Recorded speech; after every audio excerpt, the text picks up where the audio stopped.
De esta manera, se establecieron las bases para dos importantes cambios en los siglos XV y XVI. Me refiero al Renacimiento y a la Reforma. No hablaremos entonces de los dos cambios a la vez, ¿no? Por Renacimiento entendemos un extenso florecimiento cultural desde finales del siglo XIV. Comenzó en el norte de Italia, pero se extendió rápidamente hacia el resto de Europa durante los siglos XV y XVI. Renacimiento significa nacer de nuevo, ¿no? Sí, y lo que volvió a nacer fue el arte y la cultura de la antigüedad.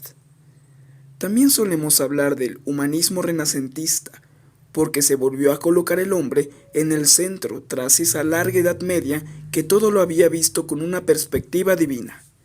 Ahora, la consigna era ir a los orígenes, lo que significaba ante todo volver al humanismo de la antigüedad. El excavar viejas esculturas y escritos de la antigüedad se convirtió en una especie de deporte popular. Así que se puso de moda aprender griego, lo que facilitó un nuevo estudio de la cultura griega. Estudiar el humanismo griego tenía también un objetivo pedagógico, porque el estudio de materias humanistas proporcionaba una educación clásica y desarrollaba lo que podríamos llamar cualidades humanas. Los caballos nacen, se decía, pero las personas no nacen, se hacen. ¿Tenemos que educarnos para llegar a ser personas? Sí, esa era la idea. Pero antes de estudiar más detalladamente las ideas del humanismo renacentista, diremos unas palabras sobre la situación política y cultural del Renacimiento. Alberto se levantó del sofá y comenzó a caminar por la habitación. Al cabo de un rato, se detuvo y señaló un viejo instrumento sobre un estante. ¿Qué crees que es esto?, preguntó. Parece una vieja brújula. Correcto. Señaló un viejo fusil que colgaba en la pared sobre el sofá. ¿Y eso? Un fusil con muchos años. De acuerdo. ¿Y esto? Alberto sacó un libro grande de la estantería. Es un libro viejo. Para ser más preciso, es un incunable. ¿Un incunable? En realidad, significa infancia. La palabra se utiliza para los libros impresos en la infancia de la imprenta, es decir, antes de 1500. ¿Tan antiguo es? Así de antiguo, y precisamente estos tres inventos que acabamos de señalar, la brújula, la pólvora y la imprenta, fueron muy importantes para esa nueva época que llamamos Renacimiento. Eso me lo tienes que explicar mejor. La brújula facilitó la navegación, lo que significa que es una importante base para los grandes descubrimientos. Lo mismo ocurrió de cierto modo con la pólvora. Las nuevas armas contribuyeron a que los europeos fueran militarmente superiores en relación con las culturas americanas y asiáticas. Pero también en Europa la pólvora tuvo mucha importancia. La imprenta fue también importante en cuanto a la difusión de las nuevas ideas de los humanistas renacentistas, y también contribuyó a que la Iglesia perdiera su viejo monopolio como transmisora de conocimientos. Luego vinieron un sinfín de nuevos instrumentos. El catalejo, por ejemplo, fue un instrumento importante para el desarrollo de la astronomía. Y finalmente llegaron los cohetes y las naves espaciales. Estás avanzando demasiado deprisa. Sin embargo, es verdad que en el Renacimiento se inició un proceso que finalmente llevó al hombre a la Luna. Y también a Hiroshima y a Chernobyl. Pero todo empezó con una serie de cambios en los campos cultural y económico. Un factor importante fue la transición de la economía en especie a la economía monetaria. Hacia finales de la Edad Media habían surgido ciudades con emperadores artesanos y comerciantes, con nuevas mercancías, con economía monetaria y banca. Así emergió una burguesía que fue desarrollando una cierta libertad en relación a los condicionamientos de la naturaleza. Las necesidades vitales se convirtieron en algo que se podía comparar con dinero. Esta evolución favorecía la dedicación, la imaginación y la capacidad creativa del individuo, que se vio enfrentado a unas exigencias completamente nuevas. Esto recuerda un poco a la forma en que surgieron las ciudades griegas 2000 años antes. Quizás sí. Te expliqué cómo la filosofía griega se desprendió de una visión mítica del mundo que iba asociada a la cultura campesina. De esa manera, los burgueses del Renacimiento comenzaron a emanciparse de los señores feudales y del poder de la Iglesia. Esto ocurrió al mismo tiempo que se redescubría la cultura griega debido a unas relaciones más estrechas con los árabes en España y con la cultura bizantina en el este. Los tres ríos de la antigüedad confluyeron en un gran río. Eres una alumna muy atenta. Esto bastará como introducción al Renacimiento. Te hablaré de las nuevas ideas. Empieza cuando quieras, pero tengo que ir a casa a comer. Alberto se volvió a sentar por fin en el sofá. Miró a Sofía a los ojos. Ante todo, el Renacimiento dio lugar a una nueva ilusión del hombre. Los humanistas renacentistas tuvieron una nueva fe en el ser humano y en el valor del ser humano, algo que contrastaba fuertemente con el énfasis que había puesto siempre la Edad Media en la naturaleza pecaminosa del hombre. Ahora se consideraba al ser humano como algo grande y valioso. Una de las figuras principales del Renacimiento se llamó Ficino. Él exclamó: «Conócete a ti misma, oh estirpe divina, vestida de humano». Y otro, Pico della Mirandola, escribió un diálogo de la divinidad del hombre, algo que hubiera sido completamente impensable en la Edad Media, durante la cual únicamente se utilizaba a Dios como punto de partida. Los humanistas renacentistas del Renacimiento pusieron al propio ser humano como punto de partida, pero eso también lo hicieron los filósofos griegos. Precisamente por eso hablamos de un renacimiento del humanismo de la antigüedad. No obstante, el Renacimiento se caracterizaba aún más por el individualismo de lo que se había caracterizado la sociedad de la antigüedad. No solo somos personas, también somos individuos únicos. Esta idea podía conducir a un culto al genio. El ideal llegó a ser lo que llamamos un hombre renacentista, expresión con la que se designa a una persona que participa en todos los campos de la vida, del arte y de la ciencia. Esta nueva visión del hombre también se manifestaba en un interés por la anatomía del cuerpo humano. Se volvió a disecar a muertos, como se había hecho en la antigüedad, con el fin de averiguar la composición del cuerpo. Esto resultó ser muy importante, tanto para la medicina como para el arte. En el arte volvió a aparecer el desnudo. Tras 1000 años de pudor, los hombres se atrevieron a ser ellos mismos. Ya no tenían que avergonzarse. Suena como una especie de borrachera, dijo Sofía, inclinándose sobre una pequeña mesa que había entre ella y el profesor de filosofía. Sin duda, la nueva visión del hombre trajo consigo un nuevo ambiente vital. El ser humano no existía solamente para Dios. Dios habría creado al hombre también para los propios hombres. De esta manera, los hombres podían alegrarse de la vida aquí y ahora. Y en cuanto se permitió al ser humano desarrollarse libremente, éste tuvo posibilidades ilimitadas. La meta fue sobrepasar todos los límites. También esta era una nueva idea en relación con el humanismo de la antigüedad, que había señalado que el ser humano debía conservar la serenidad, la moderación y el control. ¿Perdieron los humanistas del Renacimiento el control? Desde luego no fueron muy moderados. Tenían una especie de sensación de que el mundo despertaba de nuevo. Así surgió una pronunciada conciencia de época. Fue en ese periodo en el que se introdujo el nombre Edad Media, para denominar todos aquellos siglos entre la antigüedad y su propia época. hubo un florecimiento impresionante en todos los campos, tales como el arte, la arquitectura, la literatura, la música, la filosofía y la ciencia. Mencionaré un ejemplo en concreto. Hemos hablado ya de la Roma de la antigüedad, que tuvo los enorgullecedores apodos de las ciudades y ombligo del mundo. Durante la Edad Media decayó y en 1417 esa ciudad, que había tenido en la antigüedad más de 1 millón de habitantes, ya solo contaba con 17.000, no muchos más de los que tiene Lillesand. Para los humanistas del Renacimiento, la reconstrucción de Roma se convirtió en un objetivo político-cultural.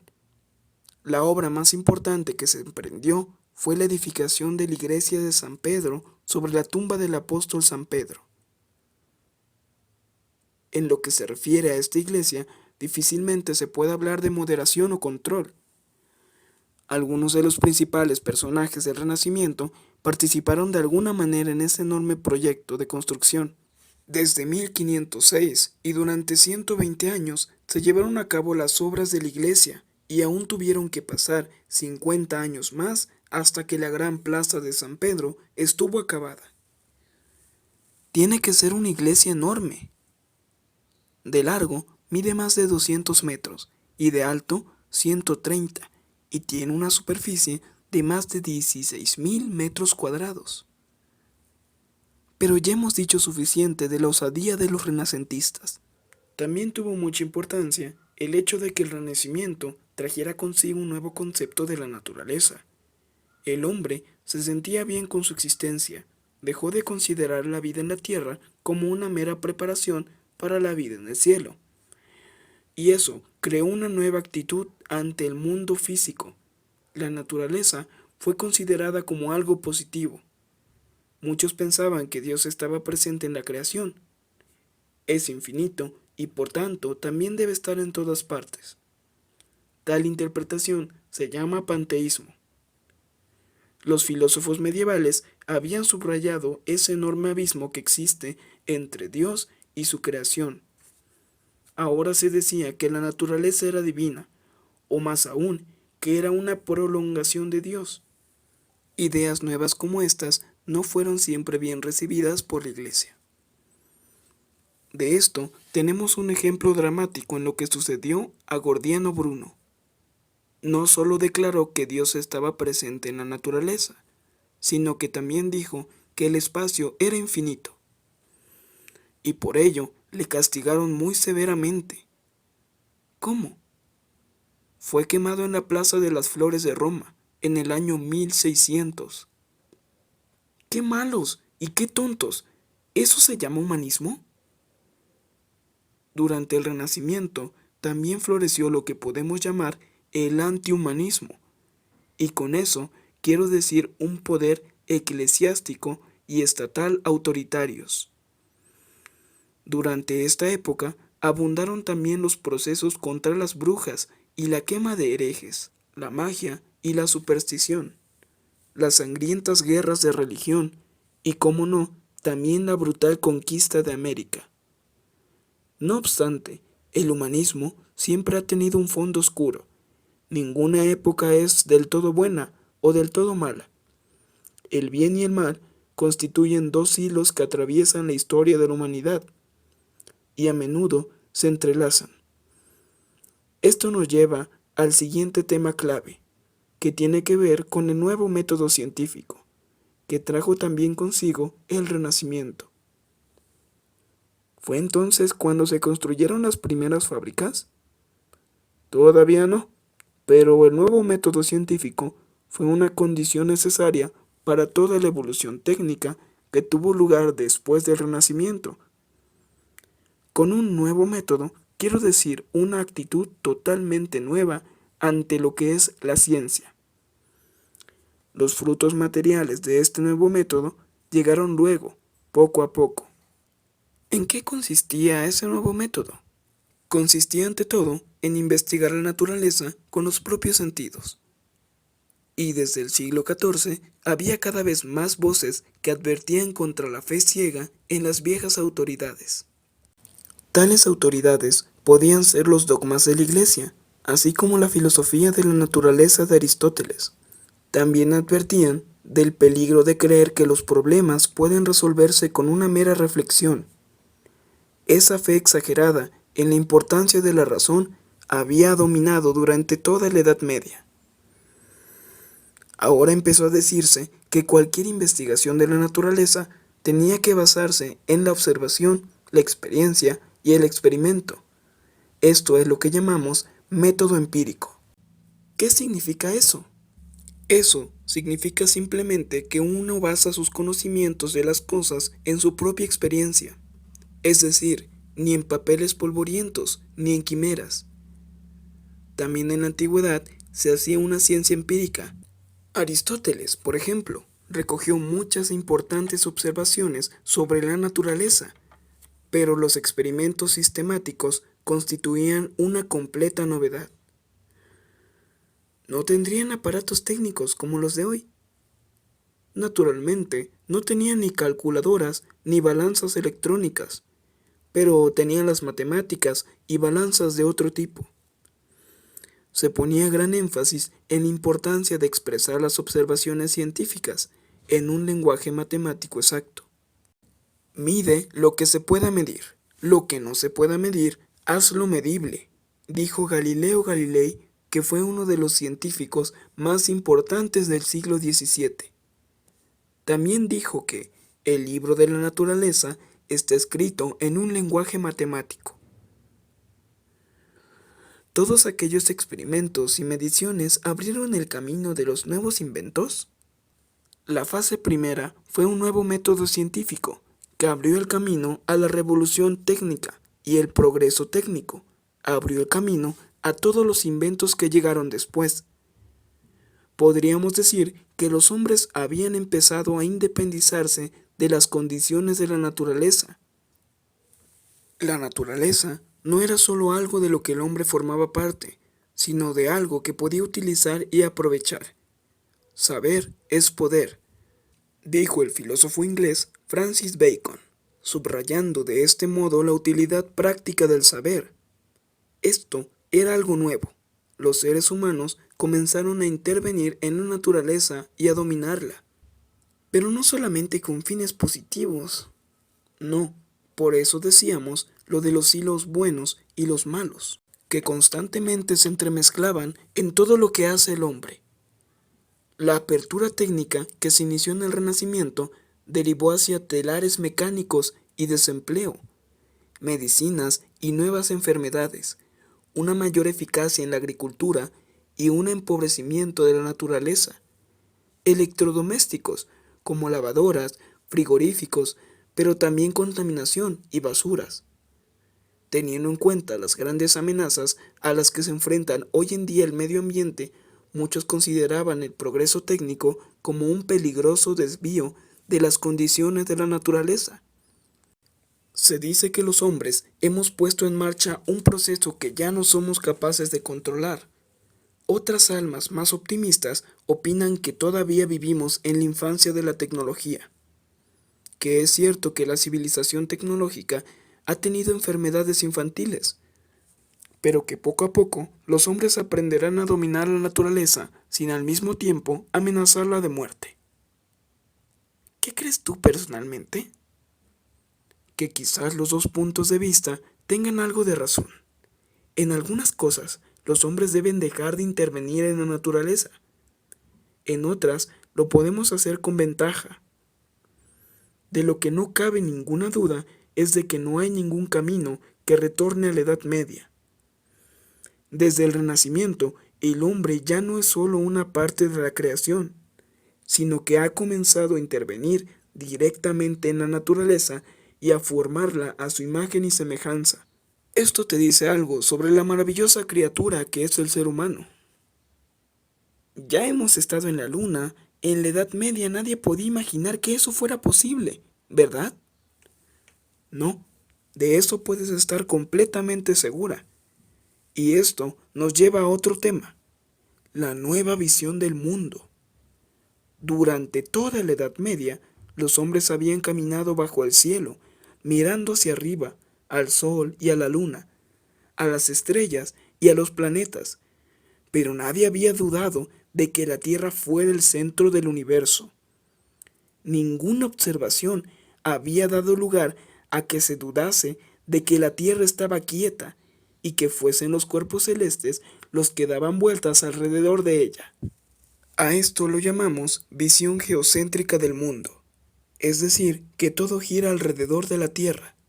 También idea cristiana de que Dios domina sobre todos los cuerpos celestes contribuyó a mantener esta visión del mundo. Me gustaría que fuera así de sencillo.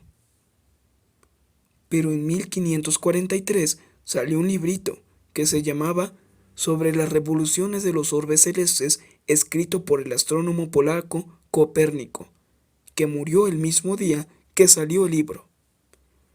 Copérnico sostuvo que no era el Sol el que giraba la órbita alrededor de la Tierra, sino al revés.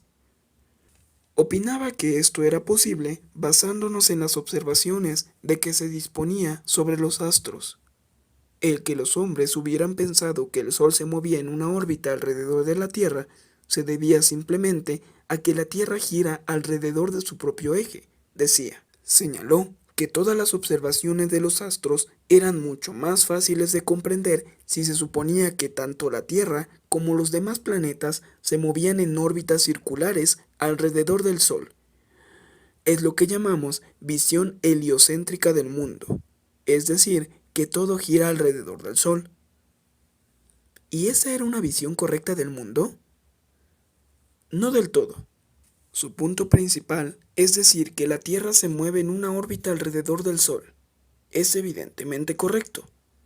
Pero también dijo que el Sol era el centro del universo. Hoy sabemos que el Sol no es más que uno de los innumerables astros y que todas las estrellas próximas que nos rodean solo constituyen una entre miles de millones de galaxias. Copérnico creía además que la Tierra y los demás planetas hacían movimientos circulares alrededor del Sol. ¿Y no es así? No. Para lo de los movimientos circulares no contaba con otra base que aquella vieja idea de que los astros eran completamente redondos y se movían con movimientos circulares simplemente porque eran celestiales. Desde los tiempos de Platón, la esfera y el círculo se habían considerado las figuras geométricas más perfectas. No obstante, a principios del siglo XVII, el astrónomo alemán Johannes Kepler presentó los resultados de unas extensas observaciones que demostraban que los planetas recorren órbitas elípticas u ovaladas, con el Sol en uno de los focos. También dijo que la velocidad de los planetas es mayor cuando están más cerca del Sol, y que un planeta se mueve más lentamente cuando más lejos del Sol se encuentra su órbita. Kepler fue el primero en opinar que la Tierra es un planeta en igualdad con los demás planetas. Subrayó además que regían las mismas leyes físicas en todo el universo. ¿Cómo podemos estar seguros de eso? Podía estar seguro porque había estudiado los movimientos de los planetas con sus propios sentidos en lugar de fiarse ciegamente de las tradiciones de la antigüedad. Casi al mismo tiempo que Kepler vivió el famoso científico italiano Galileo Galilei. También él observaba los astros con telescopio, estudió los caracteres de la Luna e hizo ver que ésta tenía montañas y valles como la Tierra. Galileo descubrió además que el planeta Júpiter tenía 4 lunas. Esto quería decir que la Tierra no era la única que tenía una luna. No obstante, lo más importante de todo lo que hizo Galileo Galilei fue formular la llamada ley de la inercia. ¿Qué dice esa ley? Galileo formuló así: la velocidad que ha adquirido un cuerpo se mantendrá constante mientras no haya causas exteriores a la aceleración o desaceleración. Por mí vale. Pero es una importante observación. Desde la antigüedad, uno de los argumentos más importantes en contra de la idea de que la Tierra se moviera alrededor de su propio eje había sido que, en ese caso, la Tierra tendría que moverse tan rápidamente que una piedra que se echara el aire hacia arriba caería muchísimos metros del lugar desde el que había sido lanzada. ¿Y por qué no es así? Si estás sentada en un tren y se te cae una manzana, la manzana no cae hacia atrás en el compartimento solo porque el tren se mueva, cae directamente al suelo, y eso se debe a la ley de la inercia.